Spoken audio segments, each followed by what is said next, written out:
안녕하세요. 오늘도 사연살롱을 찾아주셔서 감사합니다. 할까 말까 할 때는 하지 말라더니 이렇게 후회가 될 줄 누가 알았겠어요. 저는 작년 이맘때 결혼식을 앞두고 정말 고민이 많았어요. 남편이랑 결혼을 앞두고 싸웠던 것도 아니고 시댁에서 혼수나 예단 문제로 트집을 잡았던 것도 아니었는데 말이에요. 그렇다고 저희 친정에서 결혼을 반대했던 건 더더욱 아니었기 때문에 저 스스로도 이런 반응이 당황스러웠어요. 결혼을 앞두고 딱히 나쁠 것도 없는데 미묘하게 마음이 불편한 상태가 지속돼서 정말 환장하겠더라고요. 주변에선 결혼을 앞둔 여자들이 흔히 겪는 메리지 블루라며 지나고 보면 별거 아니니까 걱정 말라고 했지만 어쩌면 그건 여자의 예리한 직감이 아니었나 싶어요. 물론 그때는 내 결혼 생활이 이렇게 금방 끝나게 될 줄 몰라서 저 역시도 지나는 바람처럼 대수롭지 않게 생각했지만 말이에요. 제가 남편을 만나게 된 건 대학 시절 동아리 선배 덕분이었어요. 딱히 선배가 우리 두 사람을 소개시켜주거나 했던 건 아니었지만 선배 집에 드나들다가 알게 됐고 그러다 눈이 맞았으니 선배 덕분이라고 하는 게 맞지 않을까 싶어요. 선배는 돈 많은 부모님 덕분에 30도 안 된 나이에 건물 한 채를 증여받았는데 그 집 옥탑방은 저희 동아리 사람들한테 있어서 제2의 동아리방 역할을 했어요. 학교 강의를 마치면 누가 먼저랄 것도 없이 다들 술과 안주를 사들고 선배네 옥탑으로 향했거든요. 저 역시도 그중 하나였어요. 그런데 졸업을 앞두고 일본으로 배낭여행을 떠났던 선배가 하루아침에 사라져버린 거예요. 한 달 뒤에 있었던 졸업식에도 오지 않은 채 선배는 조금씩 우리들 기억에서 사라져갔어요. 가끔씩 술자리에서 선배 얘기가 나오는 적도 있었지만 진지하게 선배를 걱정하는 느낌이라기보다는 안주거리에 가까운 가벼운 관심에 불과했어요. 죽었나 살았나 하는 정도였으니까요. 그런데 그런 선배가 딱 1년 만에 소리 소문 없이 나타난 거예요. 하루는 학과 게시판에 아르바이트생을 구하는 구인 광고가 붙었는데 거기 주소가 선배네 건물이더라고요. 어떻게 알았냐고요? 저희 동아리 사람들이 선배네 옥탑을 뻔질나게 드나들면서 배달 음식을 한두 번 시켜 먹었겠어요? 지금처럼 배달 앱이 있던 시절이 아니라서 주문 전화를 할 때 집 주소를 말을 해야 했고 그러다 보니 자연스레 외우게 됐던 거죠. 아무튼 선배 건물 1층에 생겼다는 일본 라멘집의 구인 광고를 보고는 이력서를 들고 달려갔어요. 위치가 학교 근처기도 하고 시급이 좋은 데다 마침 하던 과외가 잘려서 아르바이트 자리도 필요했거든요. 불과 1년 전까지만 해도 뻔질나게 드나들던 놀이터에 일을 하겠다고 찾아왔다는 게 왠지 웃겼어요. 선배가 여전히 이 집에 살고 있었다면 절대 벌어지지 않을 일 같았거든요. 제가 이렇게 단언할 수 있는 건 선배는 타고난 배짱이족이었기 때문이에요. 자기 입으로도 돈 많은 부모 밑에 태어나지 않았다면 자신은 게을러서 굶어 죽었을 거라고 했을 정도니까요. 그런데 사람 일은 모르는 거라더니 글쎄 아르바이트 면접을 보러 갔던 그곳에서 선배를 만났지 뭐예요. 그것도 저를 면접하기로 한 사장으로 말이죠. 수민아, 네가 여긴 왜 왔냐? 알바하게? 그러는 선배는 연락도 없이 사라져놓곤 왜 여기 있어요? 그동안 집에 숨어있기라도 한 거예요? 동아리 사람들이 얼마나 걱정했는데.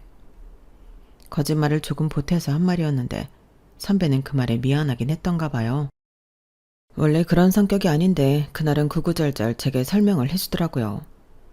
졸업을 앞두고 떠난 일본 배낭여행에서 선배는 인생 라멘을 만나게 됐다나 봐요. 무작정 라멘집 주인한테 일을 배우고 싶다고 했고 몇 번의 거절 끝에 승낙을 받을 수 있었대요. 다만 워낙 협소한 가게라서 직원이 필요치 않은 곳이라 급여는 받지 않기로 했다나 봐요. 그래도 가게에서 숙식을 해결하면서 라멘 비법을 배웠으니 손해는 아니었던 거죠. 그렇게 1년 가까이 일을 배운 선배는 드디어 한국에 돌아와 가게를 차리게 된 거예요. 반년 가까이 비어있던 1층 카페 자리에 리모델링을 해서 라멘집으로 꾸민 거였죠. 한국을 떠나니 그 사이 건물 관리를 제대로 못해서 세입자들이 많이 나가버린 탓에 자금이 부족했던가 봐요. 가게 리모델링은 혼자 2달 동안 밤낮 없이 했다더군요. 아무래도 선배가 조속과 출신이다 보니 리모델링 솜씨가 완전 프로 솜씨나 진배 없었어요. 아무튼 선배는 대학 시절 탱자탱자 놀만 살았지만 1년 동안 일본 라멘집에서 일하면서 많은 걸 느꼈던 모양이에요. 말로는 노동의 신성함을 깨달았다는데 그래서인지 학창시절 하루가 멀다 하고 만나서 놀던 동아리 사람들과는 일절 연락을 끊었더라고요. 선배한테 있어서 동아리 사람들은 과거 방탕했던 자신을 떠올리게 하기 때문에 거리를 두고 싶었던 것 같아요. 제가 생각해도 저희 동아리 사람들이 좀 그렇긴 하거든요. 만나서 영화 보고 영화에 대한 지식 뽐내면서 남이 만든 영화 까내리고 그러다 술 마시고 신세 한탄하는 게 일상인 사람들이니 가깝게 지내서 뭐가 좋겠어요. 저도 3학년이 되고부터는 동아리 활동을 접고 학점 관리에 들어갔기 때문에 선배 마음이 이해가 되더라고요. 아무튼 이런 마음이 통한 덕분인지 선배는 저를 알바생으로 받아주었어요. 그러면서 동아리 사람들한테는 자신이 한국에 돌아온 걸 비밀로 해달라고 하더군요. 저 역시도 동아리 사람들과 연락을 끊고 산 지 좀 됐기 때문에 어려울 일도 아니라서 그러겠다고 했어요. 제가 금요일을 제외한 주 4일을 학교에 나가게 돼서 아르바이트는 금, 토, 일, 3일을 풀로 하게 되었어요. 원래 평일 4일을 반타임 근무를 할까도 생각했었는데 아무래도 풀타임 3일보다 돈이 안 돼서 그냥 주말에 하는 걸로 했어요. 주말이라고는 해도 금요일을 포함해서 하는 거라서 직장인들과 대학생들도 꽤 오고 주말엔 동네 주민들이 많이 찾는 것 같았어요. 남편 역시 그런 손님 중 하나였어요. 대부분의 손님들은 미소 라면을 찾는 것과 달리 남편은 버터 소금 라면만 먹었어요. 교환학생으로 일본에서 1년 정도 지냈다고 하는데 그때 현지인 추천으로 먹어보고는 반했다더군요. 하지만 한국에 돌아와서는 버터 소금 라면을 파는 곳을 못 찾아서 먹을 수 없었는데 이렇게 먹게 됐다며 엄청 좋아했어요. 일주일에 2-3번은 와서 버터 소금 라면을 먹다 보니까 사장인 선배하고도 그렇고 알바생인 저와도 많이 친해졌어요. 그렇다 보니 손님이 뜸한 날이면 일부러 남편을 가게로 불러내서 셋이서 가게 문을 잠그고 술판을 벌이기도 했어요. 제가 취업을 하기 전까지 선배 가게에서 아르바이트를 했으니까 거의 1년 반 정도 남편과도 알고 지냈던 것 같아요. 선배 가게에서 일한 때는 그저 오빠 동생으로 지내다가 취직을 한 뒤 이런저런 도움을 받게 되면서 가까워지게 됐고 연인 관계로 발전하게 됐어요. 사람 마음이 참 간사한 게 우리가 사귀기 전에는 선배랑 셋이서 정말 자주 뭉쳐서 놀았거든요. 그런데 막상 우리가 사귀고부터는 그게 안 되더라고요. 언제부턴가 선배가 제 남편 눈치를 보기 시작했거든요. 대학생 시절 동아리 활동을 할 때부터 알고 지낸 사이라서 사실 선배와는 동성에 가깝다시피 할 정도로 가리는 게 없었어요. 그런데 우리 사이의 그런 모습이 남편이 보기에는 이상했던가 봐요. 선배가 평소처럼 저를 툭툭 치거나 심한 말장난을 했더니 남편이 기분 나쁜 티를 내더라고요.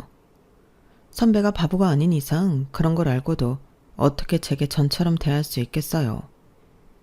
단지 그것만 문제였다면 선배가 조심하는 걸로 정리할 수 있었겠지만 그 외에도 문제가 있었어요.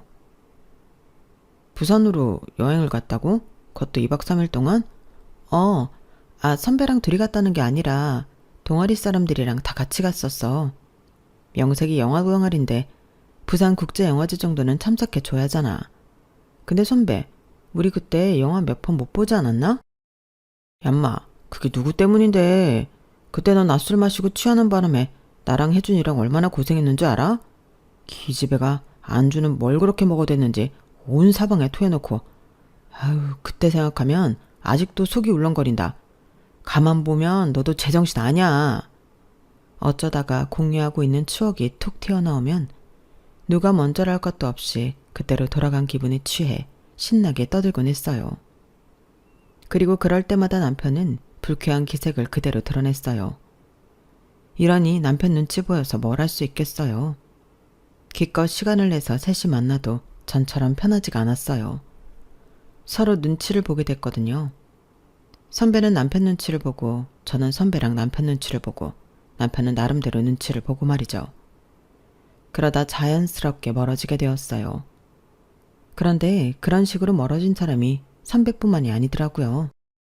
제 대학 동기들도 그렇고 심지어 직장 동료들까지도 점점 멀어지게 되었거든요. 저도 그걸 인지하지 못하고 지내다가 중간에 남편이랑 잠깐 헤어졌던 때가 있었는데 그때 그걸 깨닫게 되었어요. 하루는 대학 동기를 만났는데 동기가 저를 보자마자 대뜸 그러는 거예요. 너 그 남자랑 헤어졌구나?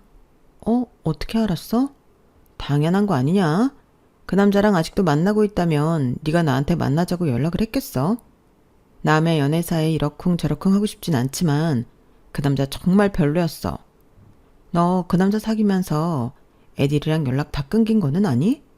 심지어 너희 두 사람 만나게 해준 기준 선배도 네 남자친구 눈치 보여서 너한테 연락하기 꺼려진다고 하는 걸 보면 문제 있는 거 아니니? 남튼 한 번만 더 남자 문제로 연락 끊기면 그땐 가만 안 둘 줄 알아? 동기는 그동안 많이 서운했던지 볼멘 소리를 했어요. 그러고 보니 남편이랑 사귀면서 제일 많이 들었던 말이 걔랑 놀지 마였어요. 거기다 툭하면 친구야 나야 선택해? 라는 말도 입버릇처럼 하곤 했고요. 제 주변 사람들과 함께 보게 되는 자리가 있으면 매번 트러블이 생겨서 결국엔 다시는 안 보는 사이가 되곤 했고 저만 따로 그 사람들이랑 어울릴라 치면 앞서 말한 것처럼 그 친구랑 자기 사이에 선택하라고 강요했어요. 그러니 어디 마음 편히 사람들을 만날 수 있겠어요. 결국엔 사람들과 서서히 연락이 끊기거나 연락이 된다 쳐도 따로 만나는 일은 없게 되어버렸죠. 그러고 보니 남편은 자기 친구를 소개해준 적이 단 한 번도 없었어요. 딱 한 번 남편이랑 극장에 갔다가 회사 동료와 마주친 적이 한 번 있긴 한데 그마저도 제게 소개 없이 바로 헤어졌기 때문에 만났다고 하기도 좀 그렇네요. 아무튼 남편과 연애하는 동안 제 옆에는 남편 외에 그 누구도 머무를 수 없었어요. 남편이 그걸 참지 못했거든요. 그걸 아니까 저도 남편 외에는 곁을 내주지 않았어요. 그래도 그때는 내가 좋아하는 사람이 싫어하니까 당연한 거라고 생각했는데 남편과 헤어진 이후에야 그게 당연한 게 아니란 걸 알게 된 거예요. 지금껏 몇 년 동안 이 남자의 말에 휘둘려 세뇌당했다는 사실을 깨닫자 멘붕이 오더라고요. 그래서 한동안은 연애고 뭐고 다 필요 없다고 생각했어요. 내 자신이 강해지는 게 중요하다는 생각뿐이었거든요. 그때 정신 수양을 위해 요가도 배우고 독서도 많이 했던 것 같아요. 1, 2년 그렇게 한다고 하루아침에 많은 게 변하지는 않겠지만 그래도 내가 할 수 있는 작은 것부터 차근차근 해 나간다면 어제보다는 조금 나은 오늘을 맞을 수 있지 않을까 생각했거든요. 그렇게 조금씩 자신감을 채워가던 어느 날 선배의 라멘 가게에 갔다가 헤어진 지 2년 만에 남편을 보게 된 거예요. 그동안 저는 선배 가게에 자주 다녔지만 남편이 온 적은 한 번도 없었던 터라 저도 선배도 많이 놀랐어요. 그런데 그것보다 더 놀라웠던 건 그 사이 많이 변한 남편의 외모였어요. 꽤 건장한 체구였던 남편이 호리호리하다고 느껴질 정도로 살이 많이 빠졌더라고요. 2년 만에 만난 남편한테 아무런 감정을 못 느끼는 저와는 달리 남편은 저와 눈도 제대로 못 마주칠 정도로 많이 떨더라고요. 그걸 보면서 속으로 조금은 통쾌했어요. 남편이랑 제가 헤어진 이유가 떠올랐거든요. 남편은 원래 대기업이라고 하기엔 조금 급이 떨어지는 회사에 다니고 있었는데 이직을 하면서 레벨업해서 이름 있는 대기업에 들어갔어요. 그런데 그때부터 사람이 변하기 시작하더라고요. 저는 대학 졸업 후 스타트업 회사에 다니고 있는데 자꾸 제 선택에 관여를 하려고 하는 거예요. 그런 회사 다녀봐야 경력으로 쳐주지도 않아. 그러게 내가 뭐라 그랬어? 정 안 되면 공기업이라도 노려보라고 했잖아. 그 정도는 돼야 어디 가서 명함이라도 내밀지. 말이 좋아 스타트업이지 월급도 얼마 안 되고 언제 없어질지도 모르는 회사를 뭐하러 기를 쓰고 다니느냐고. 급 떨어져서 정말. 자기 지금 말 다 했어? 우리 회사가 뭐 어때서? 애플이니 삼성이니 현대니 처음부터 대기업이었는 줄 알아? 처음엔 다 소규모 회사였지만 사주랑 직원들이 노력해서 지금의 기업을 만들어낸 거라고. 우리 회사가 그렇게 되지 않을 거라고 누가 장담해? 세상 일 모르는 거잖아. 그리고 내 직장 때문에 급이 떨어진다고 생각한다면 나랑 안 만나면 되겠네. 이직 성공해서 기분 좋은 건 알겠는데 자기 기준에 차지 않는다고 사람 무시하지 마. 난 어떻게도 자기랑 급 맞춰주고 싶은 생각 없으니까 자기랑 급 잘 맞는 사람 찾아서 잘 살아봐. 이게 우리의 마지막이었어요. 그러니 제가 남편에 대해 좋은 기억을 남길 수 있었겠어요? 그런데 남편은 제게 많이 미안했던가 봐요. 자꾸 아련한 눈빛으로 은근히 제 시선을 피하는 게 마치 자기 좀 가엾게 봐달라고 아양을 떠는 것처럼 보이더라고요. 그래도 몇 년을 사귄 정이 있는데 단칼에 모른 척할 수는 없어서 요즘 어떻게 지내냐고 물어봐줬어요. 그저 형식적인 질문이었는데 남편은 기다렸다는 듯 그간의 근황을 쏟아내기 시작하더라고요. 너랑 헤어지고서야 알았어. 내가 정말 형편없는 놈이었다는 걸 말이야. 헤어지고 처음엔 아무렇지 않을 줄 알았어. 그런데 시간이 지날수록 네 생각이 너무 나더라고. 너한테 뭘 바라는 게 있어서 그런 건 아니야. 오히려 그 반대야. 그동안 너한테 받기만 했지 내가 해준 게 하나도 없더라고. 너랑 사귀는 동안 사실 겁이 났던 것 같아. 네가 날 버리고 다른 사람한테 갈까봐. 너도 알다시피 난 성격도 사교적이지 못하고 주변에 친구도 없어. 그런데 네 옆에는 늘 사람들로 북적이잖아. 그게 부러우면서도 셈이 났던 것 같아. 그래서 더 너를 못살게 굴고 주변 사람들하고 떼어놓으려고 했었어. 미안해. 헤어진 지 2년이나 됐는데 이제 와서 이렇게까지 구구절절하게 사과할 일인가 싶었어요. 그러면서도 한편으로는 가슴 한구석에 감춰두었던 멍자국이 조금은 옅어진 기분이 들었어요. 지난 2년 동안 요가도 하고 명상도 하면서 마음의 상처를 치유해보려고 했었는데 그때 들인 노력보다 남편의 사과 한마디가 더 큰 힘을 발휘하는 것 같더라고요. 그날 가슴에 담아두었던 응어리가 풀린 탓인지 이후로 남편한테 오는 문자에 답을 하거나 주말에 같이 마트에 장을 보러 가기도 했어요. 말로는 그저 남사친, 여사친의 감정일 뿐이라고 선을 그었지만 그게 어디 쉽나요? 그것도 몇 년이나 사귀었던 남녀가 말이에요. 결국 여름밤 치맥을 하고는 알딸딸해진 기분에 함께 밤을 보내게 되었고 헤어진 지 2년 7개월 만에 다시 사귀게 되었어요. 물론 주변에선 후회할 거라는 말들을 많이 했어요. 네 남자친구가 변한 것 같지? 아니야. 시간이 지나면 네가 지긋지긋해서 헤어지고 싶어 했던 그 모습이 다시 나올 거라고. 재결합하는 사람들이 다들 같은 이유로 다시 헤어지게 돼 있어. 그러니까 너무 큰 기대하지 말고 미리 마음에 준비해둬. 돌이켜보면 그때 친구의 말을 들었어야 했는데 내 남자는 다를 거라는 근거 없는 믿음 때문에 결국 내 발등을 제가 찍었지 뭐예요. 재결합 이후 남편은 전과는 달리 제 주변 사람들과도 관계를 이어가려고 노력했어요. 속으로는 어떤 생각을 하는지 알 수 없지만 그래도 표면적으로는 사람들과 어울리려는 노력을 하는 걸로 보이더라고요. 그러다 보니 주변에서도 남편에 대해 인식도 많이 좋아졌고 만나온 시간이 길었던 만큼 결혼 얘기도 솔솔 나오기 시작했어요. 사실 조건만 본다면 결혼 상대로서 빠지는 게 없는 사람이었어요. 일단 직장이 좋고 월급도 많고 이렇다 할 결격 사유가 없는 사람이니까요. 시부모님도 대단한 경제력을 가진 분들은 아니셨지만 그래도 노후 준비를 착실히 해놓으신 덕분에 자식들한테 손 안 벌리고 살 수 있는 정도의 경제력을 가진 분들이셨어요. 게다가 남편이 3남 1녀 중 막내라서 제사나 부모님 부양에 대한 압박도 상대적으로 없는 편이었어요. 누가 봐도 괜찮은 결혼 상대인 거죠. 실제로 저희 부모님도 남편을 만나보시고는 바로 결혼 승낙을 해주셨어요. 저 역시도 시부모님께 인사드리는 그 자리에서 바로 며느리 소리를 들었을 정도로 양가 부모님의 허락을 받는 건 쉬운 일이었죠. 막히는 거 없이 너무 순조롭게 모든 일이 풀려나가서 되려 겁이 날 정도였어요. 남들은 1년 혹은 반년 전에는 예약을 해야 시골릴 수 있다는 유명 예식장도 친구 도움으로 쉽게 계약할 수 있었고, 신혼집도 발품 얼마 들이지 않고 금세 얻을 수 있었어요. 시댁에서 과도한 혼수나 예단을 바란 것도 아니어서 그것 역시 문제될 일이 아니었죠. 마치 하늘에서 우리 결혼을 도와주고 있다는 생각이 들 정도로 모든 게 일사천리로 풀려나갔어요.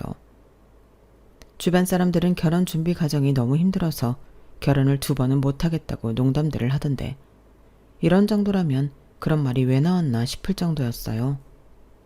그런데 어느 것 하나도 막힘이 없이 잘 풀리는 가운데 제 마음은 왜 그렇게 답답했는지 몰라요. 이제 몇 달 뒤 식을 올리면 평생 이 남자와 살아야 한다는 생각을 하자 숨이 막혀오고 무기력해지더라고요.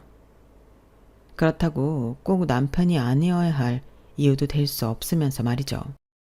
제가 하도 불안해하니까 하루는 엄마가 그러시더라고요. 나도 그랬어. 네 아빠랑 결혼식 날짜까지 다 잡아놓고 예식장에 들어서는 순간까지도 심장이 쿵쾅쿵쾅 뛰면서 당장 여기서 벗어나야 할 것만 같더라고. 그래서 옆에 있던 네 큰이모한테 그 말을 했더니 뭐라는 줄 아니? 자기도 그랬다는 거야. 자기는 신부 입장을 마치고 주례사를 듣는 동안에도 속으로 도망칠까 말까를 고민했다더라고. 큰 압박에 짓눌리면 누구나 빠져나가고 싶다는 생각을 하게 돼. 네 인생에서 결혼보다 더 큰 압박이 어디 있겠니? 그럴 땐 차라리 속으로 이렇게 생각해봐. 살아보고 아니면 깨는 거지 뭐. 엄마는 언제까지고 우리 딸 편이니까 마음 편히 가져. 그날 엄마 얘기를 듣고 조금은 마음이 진정되기 시작했어요. 엄마 말대로 아니면 많은 거라고 생각했더니 확실히 마음이 편해지더라고요. 그렇게 내 안에서 몇 번의 전쟁 같은 갈등을 끝낸 뒤에야 저는 예식장에 발을 들일 수가 있었어요. 그리고 그 순간부터 그토록 순조로웠던 결혼은 엉망진창이 되고 말았어요. 신혼여행지에서 시작된 말다툼이 시발점이었어요. 뭐라고? 매달 시댁에 300씩 보내겠다고? 아니 왜? 아직 아버님도 돈 버시잖아. 돈을 벌고 안 벌고 뭐가 중요해? 드리고 싶다는 내 마음이 중요한 거지. 아니 그러니까 그 돈을 왜 드리고 싶은 건데?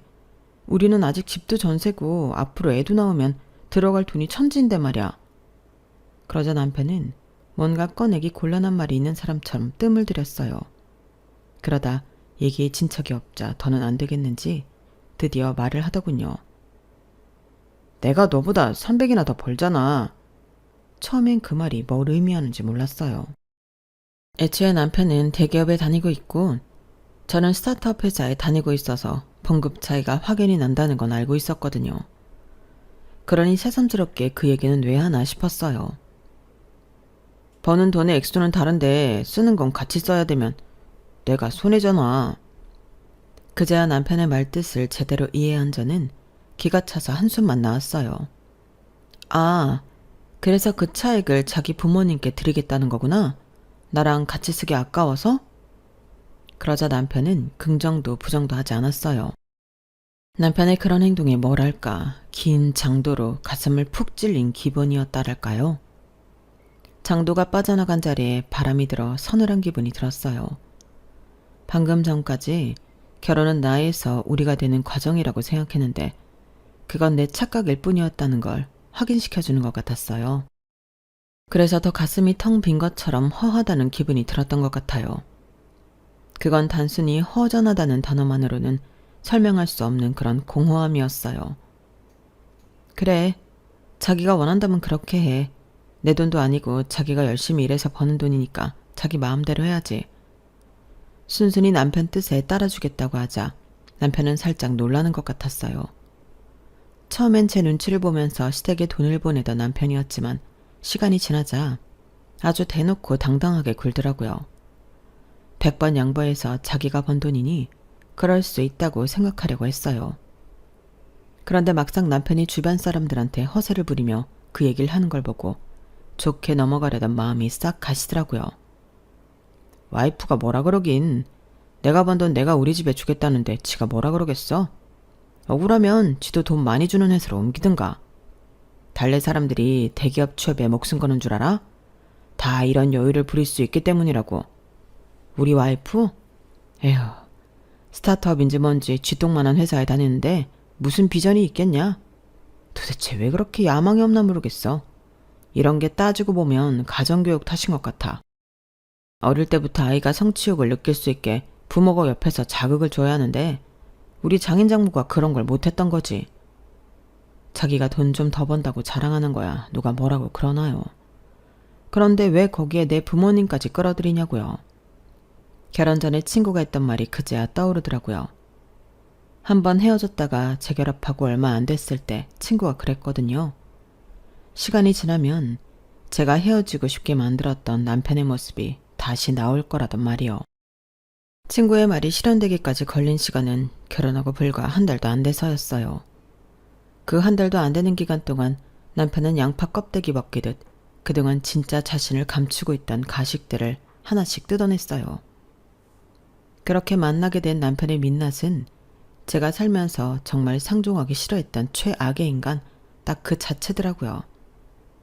도대체 어쩌다 이런 인간으로 자랐나 하고 봤더니 글쎄 저희 시부모님이 딱 남편의 노인 버전인 거 있죠. 자식은 부모의 등을 보고 자란다더니 그 말이 하나 틀리지 않더라고요. 결혼 전에 왜 그렇게 이 결혼이 찜찜하게 느껴졌었는지 그제야 알 것 같았어요. 남편과 시댁 식구들의 가식적인 모습을 본능적으로 알아채서 거북했던 거예요. 어느 정도로 저희 남편과 시댁 식구들이 인성이 엉망인지는 단편적인 사건 몇 개만 예로 들어도 충분히 전달이 될 거예요. 큰 아주버님네 아들이 이번에 대학에 들어갔는데 저희 아버님께서 맏손자한테 그러시더라고요. 이 아래비는 네가 들어간 그 학교가 정말 자랑스럽다. 그 학교에는 이 나라에서 돈이 있고 지위가 높은 사람들 자식들이 주로 다닌다고 들었다. 이게 얼마나 좋은 기회냐? 가진 것도 없고 능력도 없는 것들 사이에서 시간 낭비할 필요 없이 윗계급 사람들하고만 어울릴 수 있으니 말이다. 인생은 자고로 누가 더 높이 올라가느냐의 싸움이야. 지금 네 옆에 있는 것들을 친구라고 생각하면 절대 안 된다. 그것들은 전부 네가 밟고 올라갈 디딤돌에 불과한 것들이니까. 너희 아빠랑 작은 아빠들 그리고 고모까지 이 하레비는 지금 너한테 말한 그대로 교육시켰고 그래서 이렇게 어디 내놔도 손색 없이 키워냈단다. 그러니 이 하레비 말 명심하고 꼭 따르도록 해라. 알겠지? 옆에서 그 말을 듣는데 순간 제 귀를 의심했어요. 아니 어떻게 할아버지가 자기 손자한테 이런 말도 안 되는 교육을 할 수 있는 거죠? 친구들을 밟고 올라갈 디딤돌로 생각하라뇨. 그런데 무서운 건 저를 제외한 나머지 사람들이 아버님의 그 말에 고개까지 끄덕이며 경청하더란 거예요. 그때 그 자리에서 느꼈던 이질감은 살면서 제가 느낀 공포 중 가장 큰 공포였어요. 지금까지 내가 알던 사람들이 순식간에 낯설고 기괴하게 보였으니까요. 그래서 몸이 안 좋다는 핑계를 대고 서둘러 혼자 빠져나왔어요. 그 자리에 더 앉아있다가는 구역질을 할 것 같았거든요. 이후에도 가족 모임이 있을 때면 아버님은 말도 안 되는 소리를 하시며 가족들한테 성공한 인생을 사는 법에 대해 말씀하셨어요. 자기보다 약한 것들한테는 강압적으로 대해야 차후에 기어오르지 못한다거나 나를 이끌어줄 수 있는 능력이 있는 상사라면 내 아내까지 내어줄 각오를 해야 한다는 둥 진짜 토 쏠리는 개소리들이었어요. 그러면서 식구들이 자기 경험담을 으스대며 떠들어대는데 지옥이 있다면 여기가 지옥이겠다 싶더라고요. 지위가 높고 돈이 있는 사람들한테는 이보다 비굴할 수가 없을 정도로 굴고 자신한테 도움이 안 되는 사람들한테는 매정하다 못해 가혹할 정도로 대하는 모습이 바로 이 가족의 실체더라고요. 그나마 그 중에서 가장 덜했던 게 제 남편이더라고요. 이걸 다행이라고 생각해야 할지 모르겠지만요. 결혼하고 처음 맞는 명절이 며칠 앞으로 다가온 어느 날이었어요. 어머님이 퇴근 후에 잠시 들리라고 하셔서 시댁으로 갔더니 제게 종이 한 장과 볼펜을 주시더라고요. 어머님, 이게 뭐예요? 명절도 다가오고 해서 미리 각서를 만들어 둬야 할 것 같아서 불렀다. 너도 알다시피 우리 상민이가 월급을 너보다 많이 벌잖니? 혹시 네가 그 돈을 친정에 빼돌리기라도 하면 어쩌냐고. 상민이 말로는 매달 300씩 보낼 테니 그런 걱정하지 말라고는 하는데 그래도 부모 입장에서 내 새끼가 번 돈을 며느리가 뒤로 빼먹을지 모르는데 어떻게 걱정하지 않을 수가 있겠니? 그러니까 여기다 각서를 써라. 내 아들이 번 돈에서 단돈 1원도 네 친정으로 보내지 않겠다고. 만약 그랬을 시엔 보낸 돈의 100배를 우리한테 보상하겠다고 말이다. 어서 안 쓰고 뭐하니? 퇴근길에 느닷없이 끌려와 이런 말도 안 되는 각서를 쓰라니 제정신인가 싶었어요. 그래서 한숨을 쉬며 시간을 끌었더니 어머님이 아주 방방 뛰시면서 있지도 않은 일로 소설을 쓰시는 거 있죠. 너 설마 니네 집에 그동안 돈 퍼다 날랐던 거니? 그래서 쓰라는 각서도 안 쓰고 그렇게 버티는 거냐고. 내가 너 이럴 줄 알았다. 며느리 중에 학벌이 좋은 며느리가 들어와서 다행이다 했더니 그 좋은 머리를 이런 데 쓸 줄 누가 알았다니? 너 지금까지 얼마나 보냈어? 내 아들이 벌어온 돈 얼마나 친정에 빼돌렸냐고. 말 안 하니? 경찰을 불러야 대답하겠어? 어머니 뭐예요? 제가 무슨 돈을 빼돌려요? 저희는 각자 월급에서 공동 생활비만 빼고 나머지 돈은 각자 관리해요. 그이가 번 돈은 애초에 구경도 못한다고요. 정 못 믿으시겠으면 그이한테 전화해 보세요. 이렇게 말했으면 알아들을 법한데도 어머님은 끝내 막내 아들한테 전화해 자초지종을 들은 뒤에야 오해를 푸셨어요. 하지만 오해를 풀었다고 각서 강요까지 그만두신 건 아니었어요. 저는 그날 기어이 어머님이 원하시는 내용대로 각서를 한 장 써드리고서야 시댁 대문을 나설 수 있었거든요. 각서 사건이 있고 몇 달 뒤 저희 회사는 전 세계적으로 부는 K컬처 바람을 타고 해외 시장에서 전례 없는 성과를 거둘 수 있었어요. 덕분에 성과급도 엄청 받을 수 있게 되었죠. 저희 회사가 스타트업 회사라서 월급 자체는 세지 않아도 직원들한테 유리한 조건의 옵션들이 많이 포함되어 있는데 그중 성과급은 대기업보다 훨씬 빵빵하게 들어오는 편이었어요. 창업 이래 최고의 매출을 찍은 덕분에 그해 저한테 들어온 성과급이 자그마치 7천만 원이나 되더라고요. 세금을 제한 금액이 이거니까 세 전후로 치면 억이 넘는 엄청난 금액이었던 거죠. 이 돈을 어디에 쓸까 고민을 하다가 아빠 차를 바꿔드리기로 했어요. 저희 아빠는 20년 넘게 차를 타고 계신데 연식이 있다 보니 툭 하면 고장이 나서 수리비도 많이 들고 무엇보다 기름은 엄청 먹어서 기름값 오른다는 뉴스만 나오면 아빠가 긴장을 하시곤 했거든요. 그래서 이참에 전기차나 아니면 하이브리드로 바꿔드리려고 차를 알아봤어요. 카탈로그를 받아다 주말에 집에서 살펴보고 있는데 그걸 본 남편이 대뜸 차 바꿀 거냐고 묻더라고요. 그래서 그렇다고 했더니 돈이 어디서 왔냐고 묻길래 성과급 받았다고 얘기했어요. 그랬더니 저보다 더 신이 나서는 나보다 더 적극적으로 차를 고르지 뭐예요. 혹시 이 사람이 우리 차 바꾸는 줄 알고 일어나 싶어서 아빠 차 바꿔드리려고 그런다고 확실하게 말했어요. 그랬더니 말이 끝나기가 무섭게 손에 들고 있던 카탈로그를 바닥에 팍 던지지 뭐예요. 아이씨, 야, 그걸 왜 이제 말해? 난 또 네가 우리 차 바꾼다는 줄 알았잖아. 그리고 그 돈으로 왜 니네 아빠 차를 바꿔주냐? 그거 공동재산이잖아. 자기도 자기 월급 시댁에 보내잖아. 그럼 나도 그래도 되는 거 아니야? 피차 일반인데 뭘 그렇게 화를 내? 야, 이게 그거랑 같냐? 난 너보다 연봉이 높아서 생긴 차액만 우리 집에 보내는 거고 넌 특별 보너스인 셈이잖아. 그러니까 그건 공동재산에 넣어야지.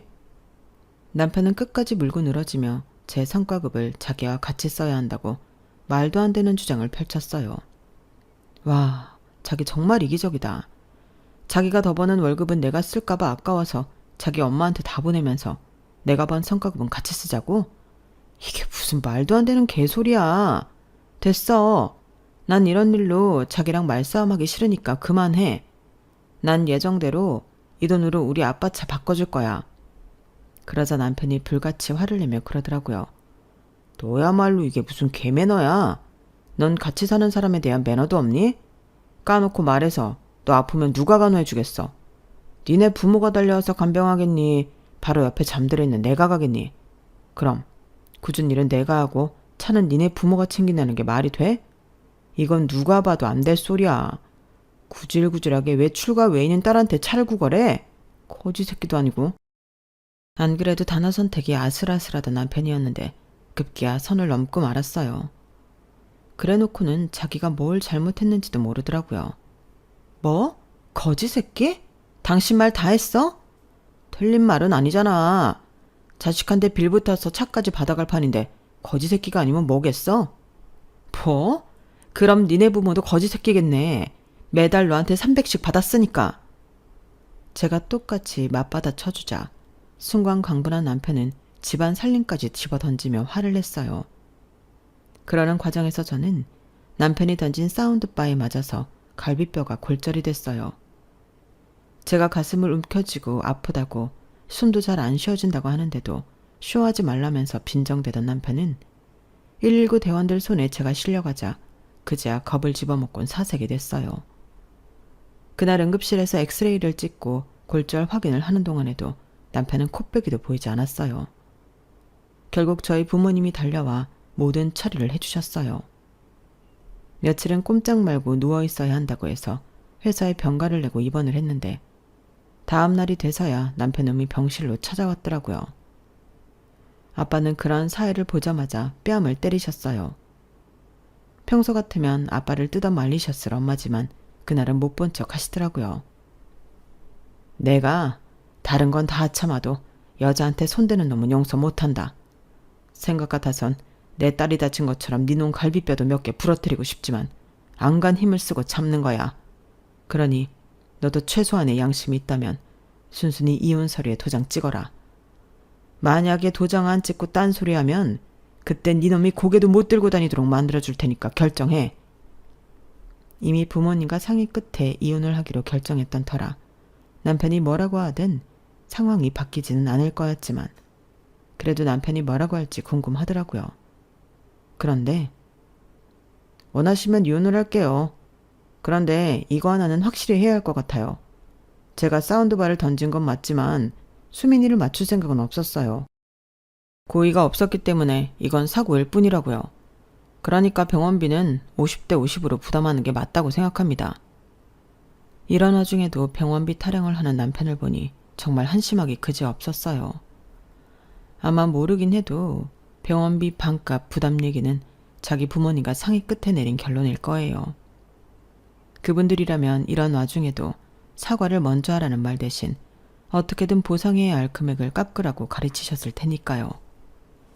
결국 우리 부부는 결혼한 지 1년도 채 안 돼서 이혼을 했어요. 결혼식을 올릴 때는 이런저런 행운이 따라서 쉽게 할 수 있었지만 이혼은 정말 너무 힘들게 마칠 수 있었어요. 일단 남편과는 합의가 되지 않아서 벅점 싸움까지 벌이게 되었고 그런 과정에서 서로의 치부는 물론 주변 사람들한테까지 저희의 결혼 생활이 까발려지게 되었거든요. 그렇게 힘겨운 과정 끝에 드디어 이혼을 하게 되었어요. 이번 소송에서 저를 위해 증언을 해주었던 친구 말이 추잡하게 까발려진 이혼 소송에 승자도 패자도 없다지만 그래도 금전적으로 위로를 많이 받은 쪽이 승자라고 하더라고요.